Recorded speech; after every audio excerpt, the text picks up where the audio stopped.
I thought I was just a scholarship kid with a lucky break. Turns out, I was funding someone else's dream. When I was 19, I thought my life was finally falling into place. I'd made it into med school. A full ride, or so I thought.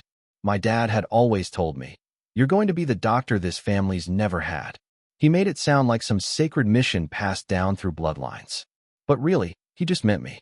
Me alone. Growing up, we weren't poor, but we were the kind of working class that made luxury feel like mythology. My dad was in commercial construction.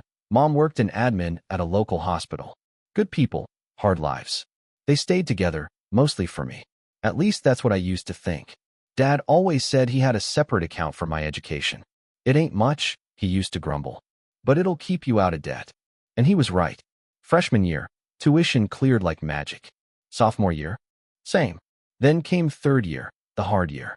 Clinicals, endless nights, a breakup with the only serious girlfriend I'd ever had. I was drowning in it all. That was the year I noticed a weird transfer alert in my inbox. One of those bank notifications you normally delete. But this time it was CC'd to me. $5,200 wired to a name I didn't recognize. K. McIntyre. My heart didn't race. Not at first. I just figured Dad messed up the routing number or something. So I called him. "Hey, Dad, did you mean to send that transfer to someone else?" He paused, then said, "Yeah, it's nothing you need to worry about." But I did worry, because Dad never brushed me off like that. So, that night, instead of studying cardiac murmurs, I dove into full-blown internet sleuth mode. I started with the name. K. McIntyre. Facebook, LinkedIn, old high school yearbooks. Took maybe 30 minutes before I found a girl about my age. Kayla, from a suburb 2 counties over. Her last post? A photo of her standing beside a new Jeep, captioned, "Thanks, Dad. You're the best." I stared at the screen so long my eyes burned. I zoomed in. There he was, my dad, beside her, in his same work boots and flannel, smiling like he'd just given her the world. My lungs turned to stone. I called him again. No answer. Texted him, "We need to talk." Nothing. For 3 days. When he finally did call back, I answered with shaking hands. "You lied to me," I said. "Who is she?" He was quiet. Then finally he said it. "She's your sister." Like it was nothing. Like he was ordering a coffee. Turns out, Kayla was his daughter from another woman. A woman he'd been seeing for over 2 decades. My entire life. And Mom. She knew. Worse, Mom was once that other woman too. Back when he had a family before us. I couldn't breathe. My hands went numb. Everything I believed about our family, our loyalty, our sacrifice, fractured in an instant. And then came the final blow. "Some of that college fund," he said, barely whispering. It came from her mom. Kayla's mom. I was just managing it. I felt like throwing up. So not only was I not the golden child, I was the middleman. The lie. The cover story. He'd been using her money to pay for my future, while I played the role of the grateful son. And Kayla? She had no idea I even existed. That was the moment I knew. This wasn't just betrayal. This was identity theft. And I wasn't going to let it slide. I didn't go home that weekend. I couldn't. I knew that if I saw my dad, if I saw my mom, I wouldn't be able to hold it together. So I stayed in my apartment and stared at my ceiling until I memorized every crack.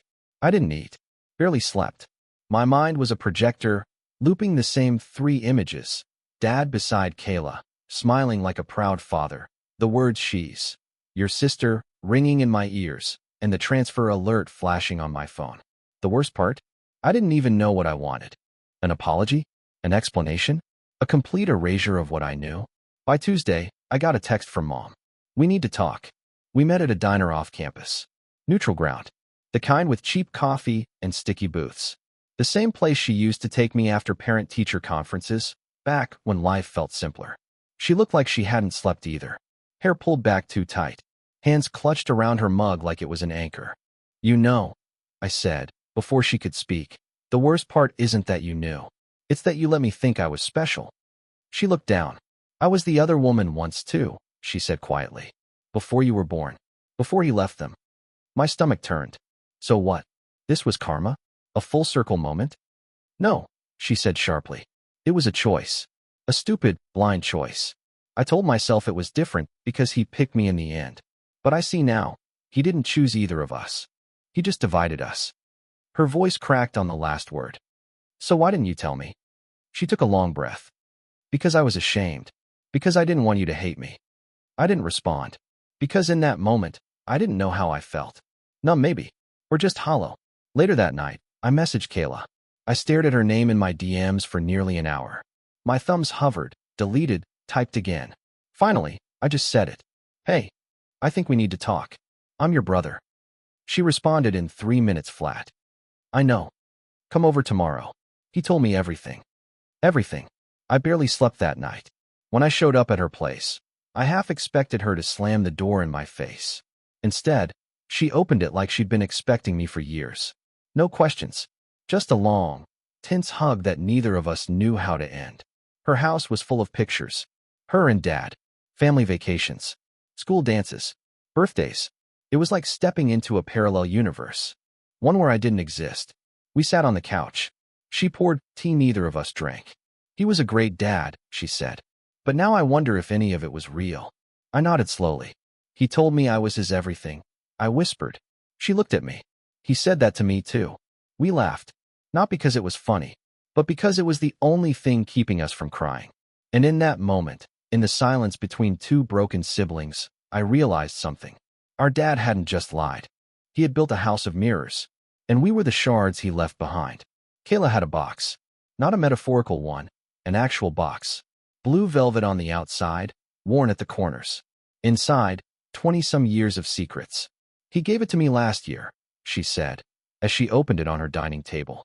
Said it was full of old memories. Told me not to open it until after he was gone. But you did. She nodded. Last night. There were photos first. Him holding a baby that wasn't her. Birthday cards in someone else's handwriting. Torn receipts from toy stores I'd been to. Then came the letters. Stacks of them. Written by my mom. Addressed to him. Some never opened. My chest tightened as I read the first few lines. They weren't love letters. They were confessions. Apologies. Promises she'd made to stay silent. To protect me. To let him live this double life just a little longer. He told me you were adopted, Kayla said. That your mom was a friend he helped out after her husband died. I laughed bitterly. Creative. She slid over a letter. This one's for you. It has your name. I opened it slowly, like it might bite. It wasn't long. Just a page. Sloppy handwriting. I never planned for any of this. But I couldn't let go of either of you. I thought I could give you both a life. Turns out I gave you both a mess. I hope one day you'll understand why I tried. Tried.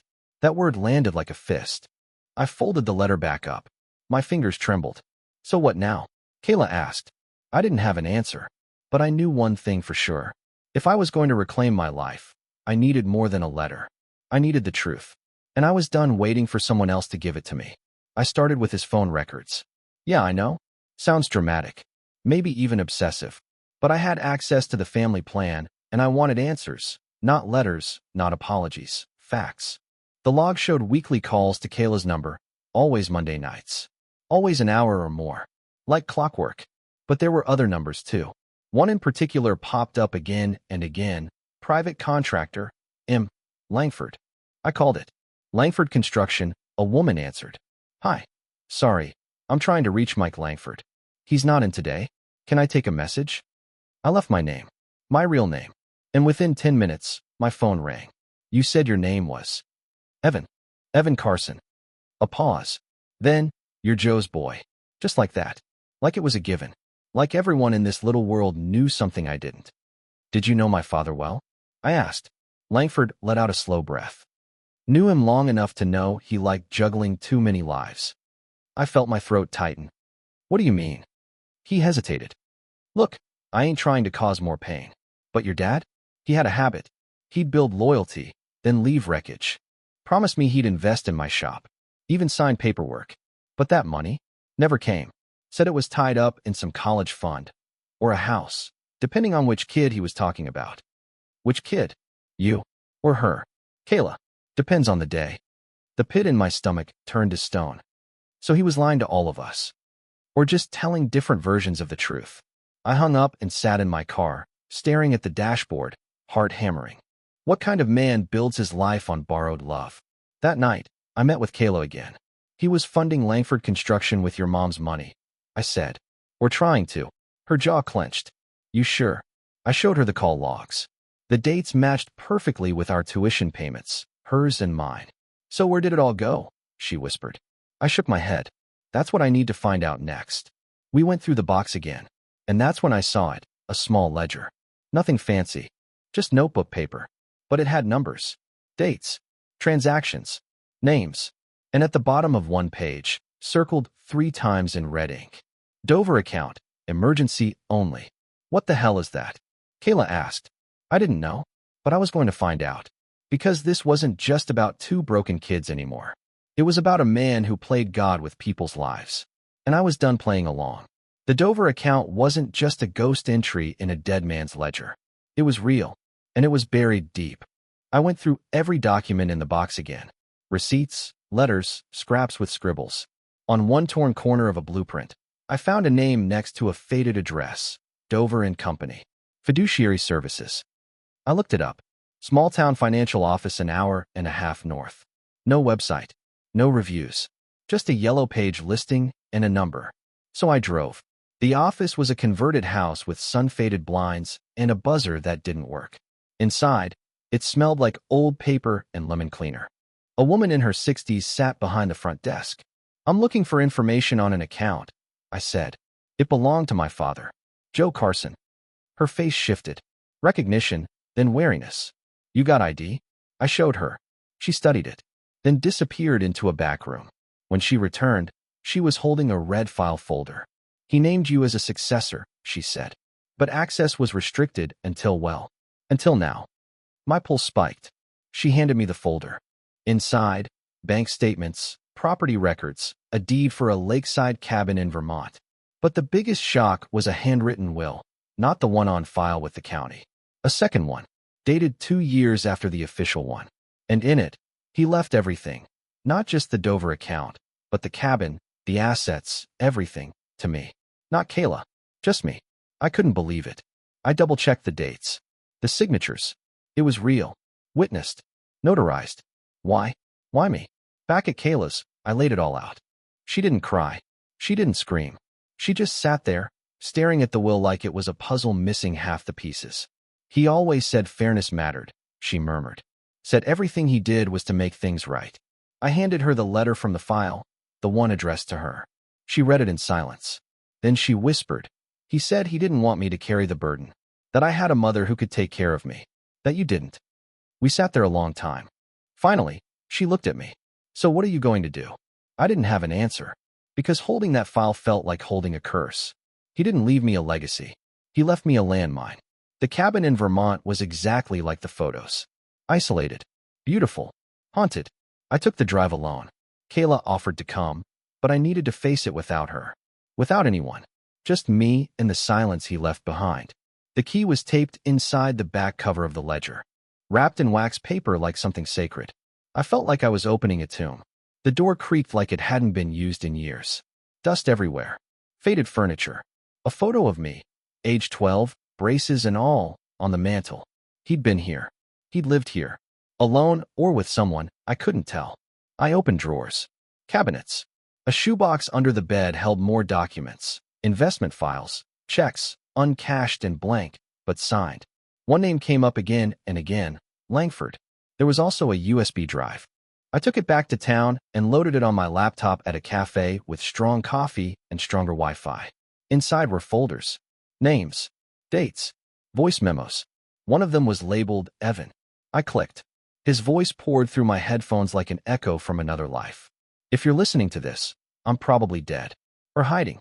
I know how that sounds. I've spent my life telling stories, son. This is the last one I'll ever tell you. And I won't blame you if you walk away from all of it. He paused. I was trying to make it right.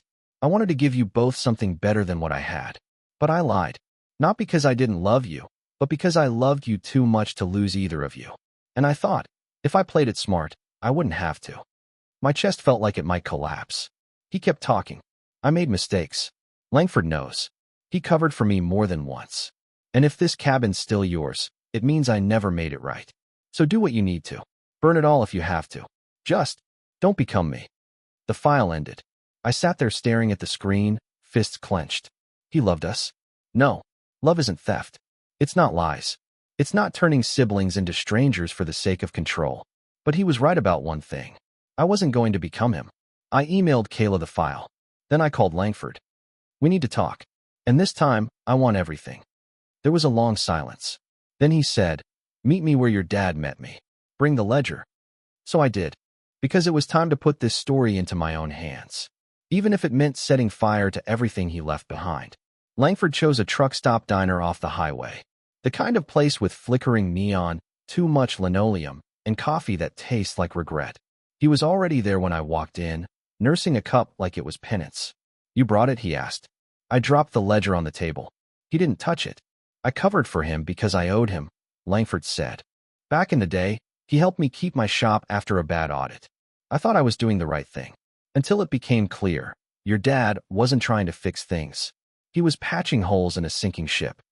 You knew about the money? I knew enough. The college funds. The 2 households.